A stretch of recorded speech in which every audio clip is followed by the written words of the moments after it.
చేసింది అది పార్టీ హోదా కెపాసిటీ అయితే నాకు తెలిసి ఏం లేదు. విజయమ్మ గారు గతంలో చంద్రబాబు గారు ఏమైనా పాదయాత్ర చేసినప్పుడు అమ్మన్నమ్మ గారు ఇలాంటి వాళ్ళని వచ్చి సహాయ సహకారాలు అందించారు. ఎక్కడ లేని అప్రహెన్షన్స్ ఈ పార్టీకి ఎందుకు వస్తున్నాయి? మా రామ్ గారు కూడా ఇవాళ మా పార్టీలో వ్యక్తి చుట్టూ సెంట్రిక్గా రాజకీయాలు చేయనప్పుడు అవతల పార్టీ వాళ్ళు సెంట్రిక్గా చేస్తున్నారు లేదన్నది ఆయన కూడా గ్రహించగలగాలి. ఎందుకంటే ఇవాళ ఒక ప్రాంతీయ పార్టీ ఎప్పుడైనా సరే చంద్రబాబు గారి రాయంలో చంద్రబాబు గారు కాకుండా ఇంకెవరైనా అంటే ఎవరైనా చెప్తామంటే మాట్లాడండి. ఎవరైనా సరే ప్రాంతీయ పార్టీలో ఒక వ్యక్తి చుట్టూ నడుస్తున్న రాజకీయానికి ఆపాదించి మాట్లాడడం ఓన్లీ వైఎస్ఆర్సీపీకి మీలాంటి వాళ్ళతో మాత్రమే చెల్లుతుంది. ఆ తెలుగుదేశం ఏంటంటే నిన్న జరిగిన అసెంబ్లీ సమావేశంలో రేవంత్ రెడ్డి గారు కోడిపెట్టని బొట్ట మూసినట్టు చంద్రబాబు నాయుడు గారిని మూసి ఈ రాయలసీమ పరిస్థితులు ఎట్టి దారుణంగా ఉన్న పరిస్థితులు ఈ చంద్రబాబు నాయుడు గారిని నిలువరించగలిగారని చెప్పిన తర్వాత ఇవన్నీ డైవర్టింగ్ పాలిటిక్స్ తప్ప ఇంకేమున్నాయి దీంట్లో కాన్సెప్ట్? అండ్ ఓవరాల్గా ఈ విజయ్ గారి మాటతో నేను వ్యక్తిగతంగా మాట్లాడిన ఫస్ట్లో నా ప్రస్తావన తీసుకొచ్చిన కోర్ కమిటీలో వాట్ ఐఎమ్ కనెక్టెడ్ వ్యక్తిగతం మాడుతుంది ఆయన, మళ్ళీ తిరిగి అందరినీ వ్యక్తిగతంగా నేను మాట్లాడినంటే ఏం చెప్పాలి నేను?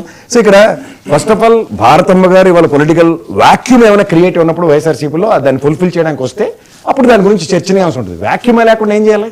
జగన్మోహన్ రెడ్డి గారు ఇవాళ నెలకోసారి ప్రెస్ మీట్ పెట్టో లేకపోతే ప్రతి సందర్భంలోనూ సముచిత స్థానంలో రైతుల పట్ల కానీ లేదంటే విద్యుత్ సమస్యల పట్ల కానీ ప్రజలు పడుతున్న మానసిక వేతల మీద ప్రతిసారి ఆయన ఉద్యమ నేపథ్యంలో పిలుపునిచ్చిన దానికే ఈ రోజుకి వీళ్ళు తట్టుకోలేక ఏం చేయాలి కింద మీద ఆలోచిస్తున్నారు. మన గవర్నర్ గారికి కోటి సంతకాల తర్వాత దాన్ని వీళ్ళ దగ్గర నుంచి డిప్లాయ్ చేసిన కనీసం ఒక్క టెండర్ కూడా రాని నిస్సహాయ స్థితిని కప్పిపుచ్చుకోవడానికి ఎంతసేపు భారతమ్మ గారినో లేదా షర్మిలమ్మ గారినో లేదంటే విజయమ్మ గారి ప్రస్తావనలు తప్ప ఇంకేమున్నాయి? ప్రత్యక్ష రాజకీయాల్లో ఒక్కొక్కరు విభేదించడం సర్వసాధారణం. ఇవాళ మాధవరావు సింధే గారు అబ్బాయి కాంగ్రెస్ అబ్బాయి ఉండేవాడు, ఆయన తీసుకెళ్లి వాళ్ళ బీజేపీలో జాయిన్ చేసుకుంటే అంతకన్నా వాళ్ళ అత్తమ్మ గారు రాజస్థాన్ ముఖ్యమంత్రి చేసి అన్నాలు పట్టింది ఆయనకి మళ్ళీ బీజేపీలో ట్రాన్స్ఫర్మేషన్ జరగడానికి. సో ఒక్కొక్క పద్ధతిలో ఒక్కొక్క సందర్భంలో ఒక్కొక్క రాజకీయ నిర్ణయాలు ఉంటాయి. ఆ రాజకీయ ఆరంగేట్రాలు ఆ రాజకీయంలో అరువులు చేర్చే వాళ్ళు అన్నప్పుడు ఒక పదవిని ఆస్వాదించి నిర్వహిస్తున్నప్పుడు మీరు ఎప్పుడైనా గమనించండి, ఇవాళ షర్మిలమ్మ గారు కానీ లేదా విజయమ్మ గారు కానీ లేదంటే ఇక్కడ ఉన్న కవితమ్మ గారు కానీ ఎవరైనా సరే వీళ్ళు పదవిలో ఉన్నంతకాలం వీళ్ళు పల్లెత్తి మాట మాడారా? అవకాశం లేదు రాజకీయాలు. వాళ్ళ అవకాశం లేనప్పుడు అంటే వాళ్ళ ఉనికికి ప్రమాదం వచ్చినప్పుడు వాళ్ళ ఉనికి ఈ విధంగా రాటిఫై అవుతుందో జస్టిఫై అవుతుందో అనుకుందారా? ఇక్కడ తాడు బొంగరం లేని పార్టీ పెట్టి దాన్ని కాంగ్రెస్ లో విలీనం చేసి తర్వాత ఆంధ్రప్రదేశ్ రాజకీయాలు శాసించడానికి వెళ్తే ఉన్న రూలింగ్ పార్టీని డిస్ట్రాయ్ చేయడానికి తప్ప ఇంకేం పనికి వచ్చింది చెప్పండి? డిస్ట్రక్షన్ పాలిటిక్స్ కి ఫ్యామిలీ ఏ విధంగా ఉపయోగపడుతుందో ప్రభుత్వం పరంగా ప్రజల పరంగా అందరూ గ్రహిస్తూనే ఉన్నారు. ఈ డిస్ట్రక్టివ్ పాలిటిక్స్ ఎంతవరకు లీడ్ అవుతాయి? ఇప్పుడు మాధవరావు సింధే గారి అబ్బాయిని కోల్పోయిన తర్వాత అతనితో పడుతున్న పరిస్థితి తీవ్ర మానసిక వేతల్లో కాంగ్రెస్ ఇక్కడ డిస్ట్రాయ్ అయ్యింది. That is the primary motto of respective parties. So ఇక్కడ ఏమవుతుంది? మనిషిని ఎదుర్కోలేక ఫ్యామిలీ పరంగా విభీషణుడు రణనీతిని ప్రదర్శిస్తుంటే ఇంకేం చేయాలా? అక్కడ రావణాసుడు స్వచ్ఛందంగా తన యుద్ధం తను చేసుకున్నాడు, రాముడు తన యుద్ధం తను చేసుకున్నాడు. ఈ విధమైన యుద్ధంలో పాచికల కింద వాడుతున్నాడు, విభీషణుడి కింద వాడినప్పుడు ఏమైంది?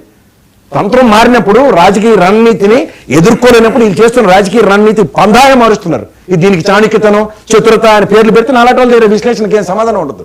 ఇప్పుడు మీరు సెకండ్ రాజకీయాలు చేయడానికి వచ్చి ఆడపిల్లల ముందు పెట్టి రాజకీయాలు చేస్తానంటే ఎవరైనా చేస్తారు దానికి? అసలు what way they are connected. She PCC president for Andhra Pradesh. Congress పరంగా చేస్తున్నాడు జగన్మోహన్ రెడ్డి వదిలేశాడంటే అంబిషియస్. She so ambitious. ఇక్కడ తెలంగాణలో వచ్చి పార్టీ పెట్టింది ఆవిడ. తదనంతర పరిణామంలో ఆంధ్రప్రదేశ్ పీసీసీ అధ్యక్షురాలు అయింది. ఆ అంబిషియస్ ని ఆవిడ పరంగా ఆవిడని జస్టిఫై చేసుకోమన్నాడు. ఇది what way Jaganmohan Reddy is connected. తను ఉంటుంది కదా అధ్యక్ష. సార్ మీరు మాట్లాడినంతసేపు నేను మాట్లాడలే. మీరు త్వరలో నెక్స్ట్ వచ్చే సవాల్ చెప్పుకోండి. మీరు చెప్పిన పాటే మీరు అబద్ధాలన్నీ అలా ఫ్లోలో